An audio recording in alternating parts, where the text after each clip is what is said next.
Doesn't it kind of feel to anybody else like history is repeating itself? The economy feels like, I don't know, spring of 1929, and the debate over your gun rights feels like 1939.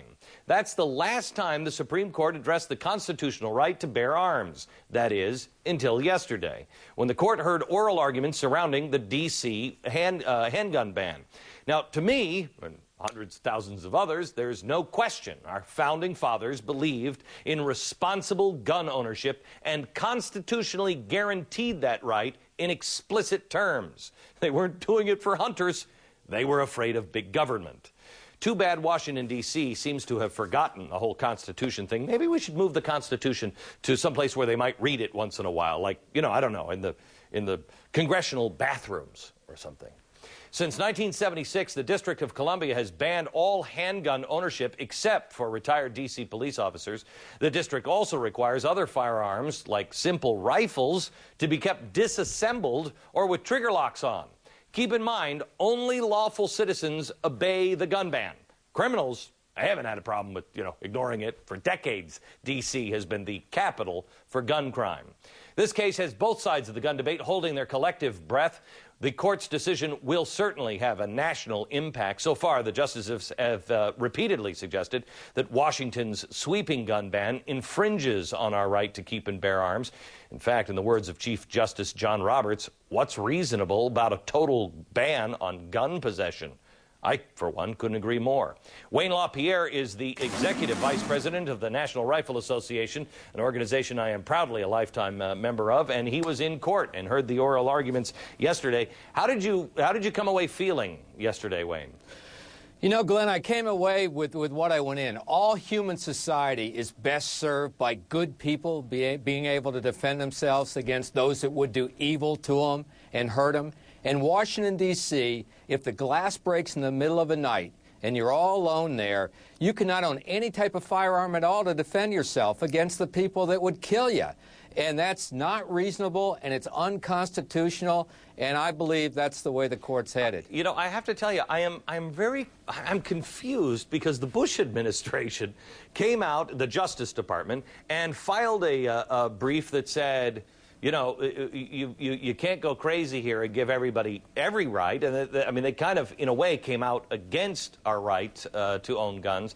And yet Dick Cheney came out, first time a vice president has ever done this, and said, I just want you to know I don't agree with the administration and the Justice Department. What's that all about?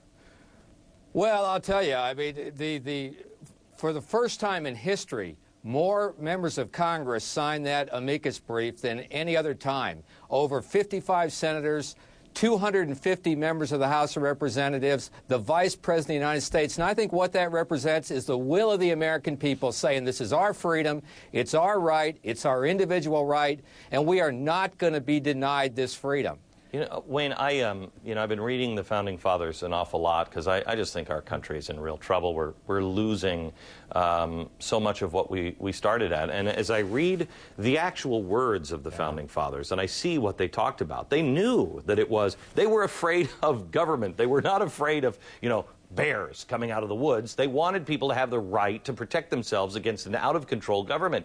When did we lose a court system to this evolutionary law that we have now, where they look at, well, let's look at what we said back in 1940 or 1939 or 1920. When did they stop looking at the Founding Fathers' intent? I couldn't agree more. I mean, from the 1700s up until the 1950s, it was unquestioned it was an individual right. Thomas Jefferson, James Madison, Patrick Henry, Sam Adams, George Mason, all individual right. Justice Story, the most noted Supreme Court justice of the 1800s, other than John Marshall, individual right. When Congress looked at this after the Civil War and said we're going to restore the rights of slaves, Second Amendment, individual right. It wasn't until you got this Miller decision that still said it was an individual right. It talked about a sawed-off shotgun, whether it was appropriate for militia use, but it said it's individual, it's the individual right of citizens. That's been twisted in the last 20 years and turned into a lie that became this popular fairy tale that somehow in the Miller decision they said it was only a collective right of the government. Well, right. The American public knows better than that. this has been going on in Washington, D.C. for years and years. It's 30 years. Somebody asked me today, Glenn, how come this is now 30 years on the books and it's just now being challenged? My explanation was nobody wanted to push it on either side because they were kind of happy with the stalemate because you didn't know which direction it was going to come out. Is that an accurate statement, would you say? Yeah, I think we were trying to repeal it in Congress. The district residents were upset about it, but I think people were worried about people on the Supreme Court legislating from the bench as opposed to interpreting the Constitution as it's written. But this D.C. law, it's been on the books 32 years. It's a miserable failure. It's one of the crime capitals of America. It's taken away protection on the part of the law-abiding people. And the D.C. criminal justice system is a revolving door. If it catches the bad guys at all, it takes them in, it turns them back out. It's open season on the honest citizens, and the honest citizens don't want to be denied their constitutional right to protect themselves anymore. And what D.C. needs to do is when they catch violent felons with guns, drug dealers with guns, criminals with guns, put them in jail. That'll make people safe, not taking guns from the law-abiding people. Wayne, thank you very much. We'll see you soon. Hey, thanks, Glenn. You bet.